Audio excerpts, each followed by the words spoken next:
What's up, everyone? Drax here, and welcome to Show My Random. After 17 days of waiting, it has finally arrived. This is it. This is the stuff that I have been waiting for the past 2 weeks, and it has something to do with my setup. Now, from the previous video, I did say that I am still waiting for some stuff to complete my setup, but I think the major part has finally arrived. I am it's what? It's pretty hot. A little about my setup. People have been asking me through Facebook, like, what are you using? Can you give out an idea, or can you give specifics on the devices, the equipment that you actually use for your videos or for your audio training or your audio stuff?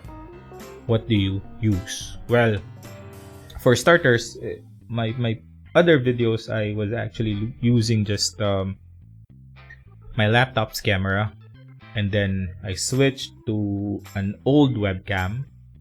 My laptop's camera or laptop's webcam is actually better than that older webcam, so I'm not really happy with the video. And then I tried using my phone, which is actually pretty good. You can use it if you do want a tutorial. There are a lot, but if you want me to create one for you, then sure, just leave a comment and I'd be happy to make one for you. So I used that. Pretty neat. And then I tried, I'm not sure if you can see, but there's a camera at the back. I tried an old D31, a Nikon, or sorry, that's the American pronunciation, a Nikon D3100, and it didn't really work with my capture card. So I do have a video capture card that I also got online, pretty cheap compared to an Elgato Camlink, so couldn't really show it because it's plugged to a hub. So if I remove it, then I'd lose the video. So there. So so it's a brandless, it's an OEM video capture card. So I have that, and it's connected to my friend's GoPro Hero 4. So there. And I'm just fortunate, I'm just blessed that he's not using this GoPro Hero 4, and that's the reason why I have better video now. I also tried a dash cam from a different friend, but it doesn't work, so good thing I have this Hero 4. What else am I using? Well, I have a condenser microphone. This is the brand is a Xingyu BM800. So generally, if you look online, search for just BM800 condenser microphone, you'd see a ton, very affordable ones out there. And as always, if it's an online buy, if you're buying online, there's always that 50-50 chance that you'd get something good, or you get you'd get a lemon, something that's defective. The setback with online purchases is that replacement and support is kinda iffy compared to when you just buy it from a shop, an actual shop. Just walk in, ask for a condenser microphone, do some tests, and then decide. If something's wrong with it, you can bring it back, have some troubleshooting on it, and if it needs replacement, it's pretty easy. Compared to an online buy or online marketplace, it's usually the support that sucks, especially if, say, you're using Shopee or Lazada. It takes some time, or if you're in the US, like Amazon, Newegg, or whatever, Alibaba, support is kind of iffy.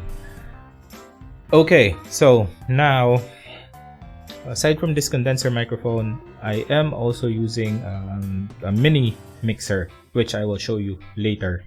And then I have in-ear headphones, or this one's in-ear, earphones. My headphones are connected to my Alesis drums. So they're in-ear. I kind of like this one because they're lighter compared to the over-the-ear headphones. So if you have a plan of entering the audio world, even if it's just YouTube videos, which people think video is important and video is more important than audio. It all depends, but most of the time audio is really critical. You have to have clear audio no matter how good your video may be, or how good looking you are on the video. If you start talking and you don't sound good, you don't sound nice, then you probably wouldn't get as much positive feedback compared to having good audio.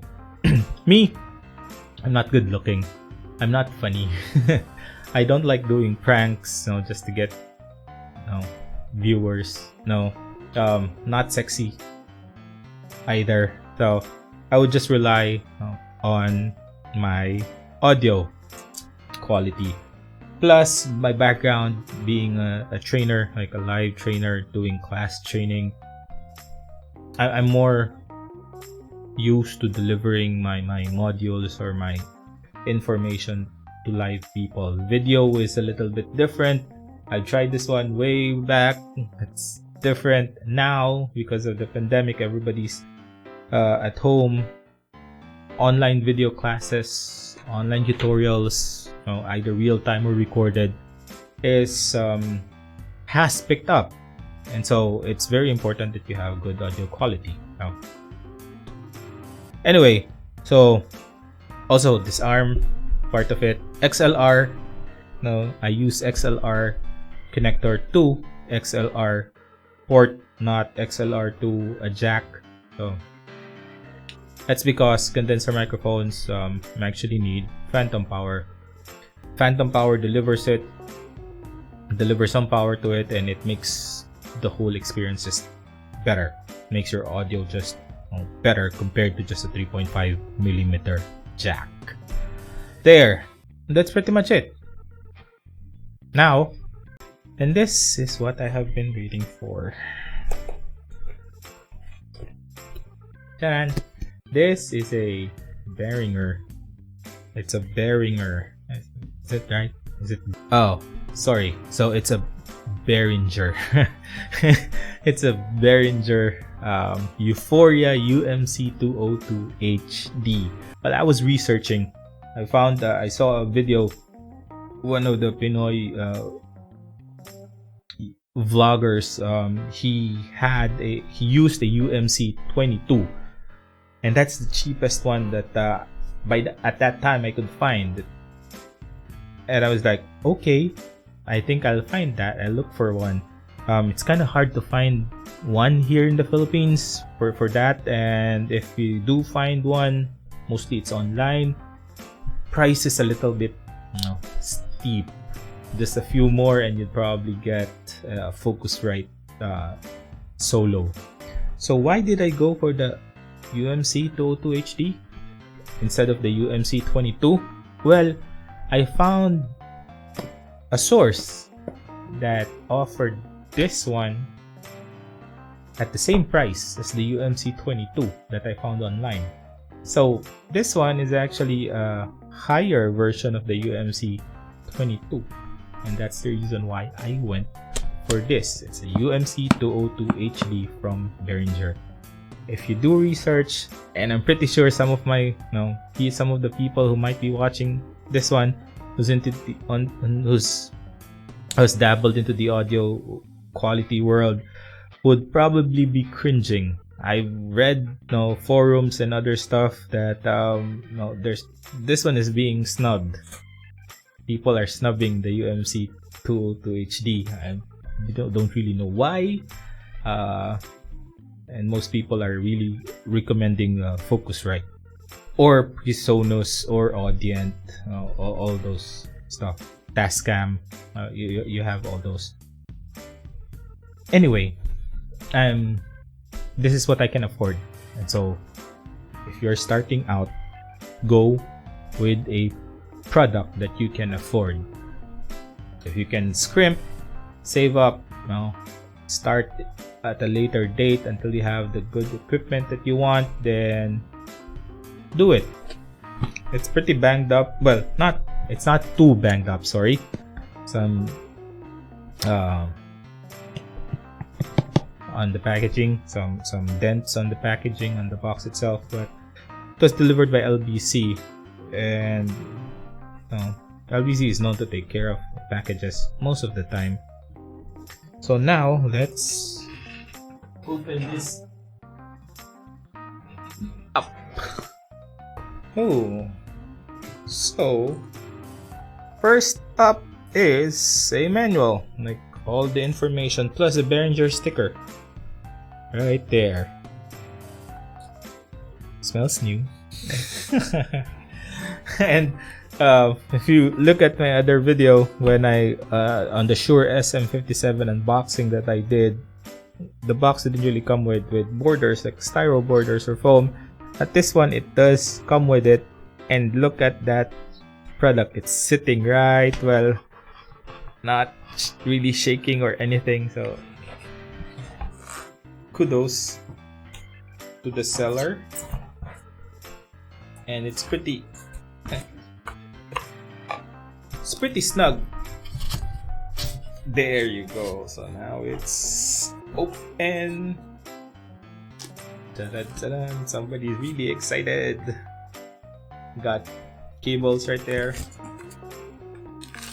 Thingy. It's a good space saver. Oh, this is a USB cable with that ferrite core. It's a magnetic core that protects from interferences, outside interferences. There. What else? Silica gel. Protects, keeps it dry. And more tape.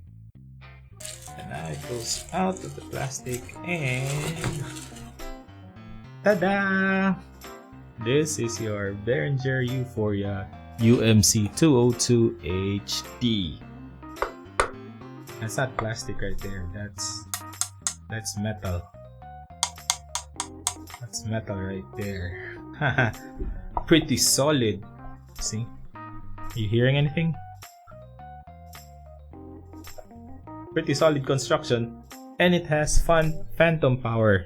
Yeah, there's a switch right there at the back and a Kensington port for your lock, and you got your outputs, right and left outputs right there. But that's a 6.2 jack. Up front is your combo mic and line inputs, so that takes up XLR and regular jack.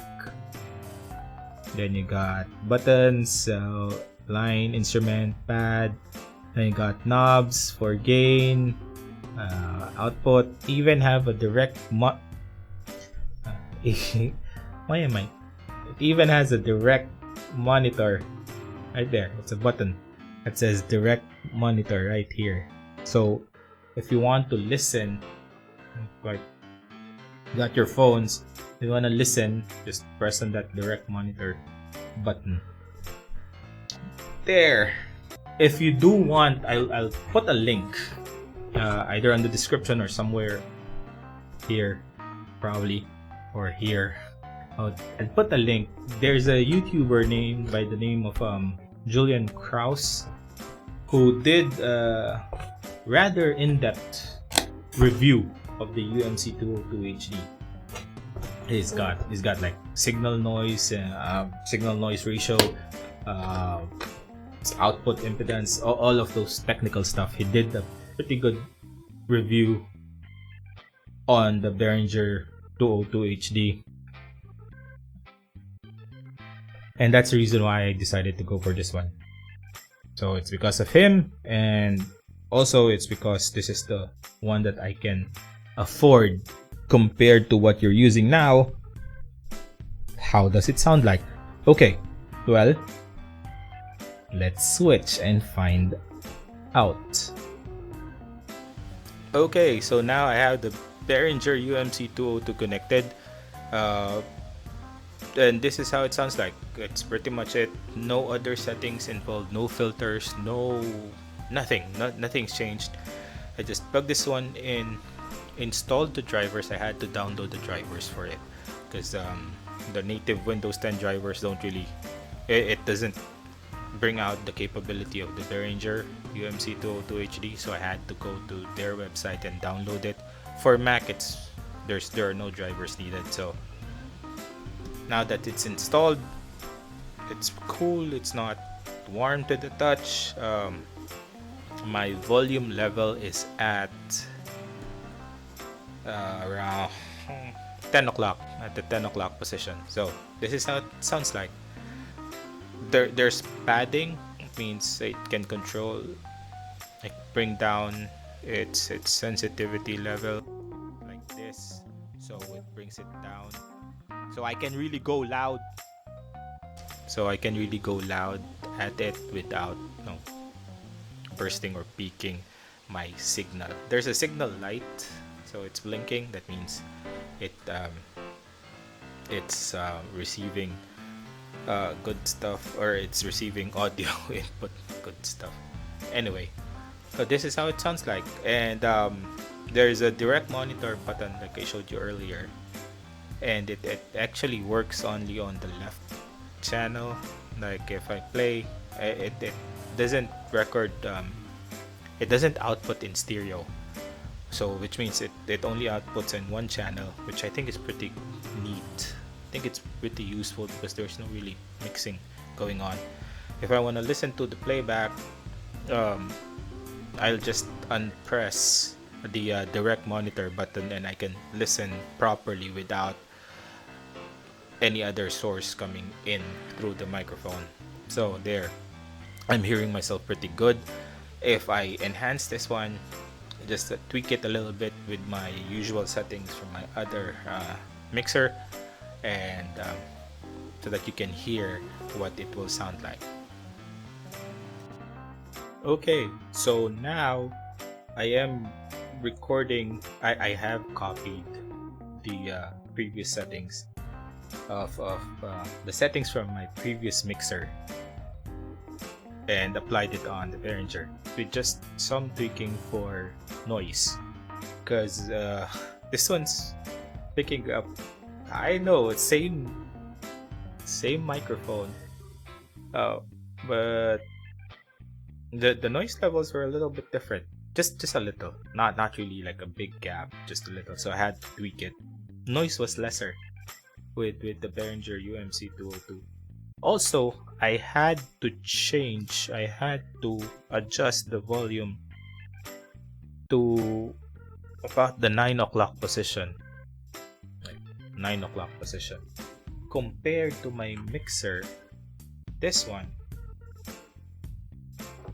So this is an Amun AGM02. This is what I was using before, and it has a phantom power. And look at where the volume knob is earlier. So that's where my volume knob is, and this is where my gain is. There. And even, well, this is actually here, but I moved it. That's the output mix. While currently my Behringer, my output level is at the 12 o'clock position, and this is how I sound already. So I'm I'm even peaking if I'm like really close and I go it's peaking, like it's getting distorted, so I can stay here and talk and I still have good audio. And now I'm turning this over to my girlfriend, because she'd be doing her audio recordings as well. So now I will probably play around more with this Behringer, figure out the optimal settings, research a little bit more on how to make it work better with my setup or with what I want to achieve. But for now, I'm pretty happy. I'm pretty stoked. Couldn't wait to do all my other audio stuff with this one. Okay, So if you are using a Behringer UMC202HD, please give out some suggestions, leave some comments, and help me out.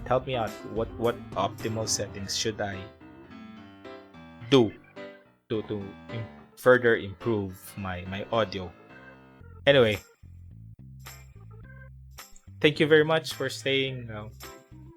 Finishing this video. Comments, suggestions, welcome. I welcome them.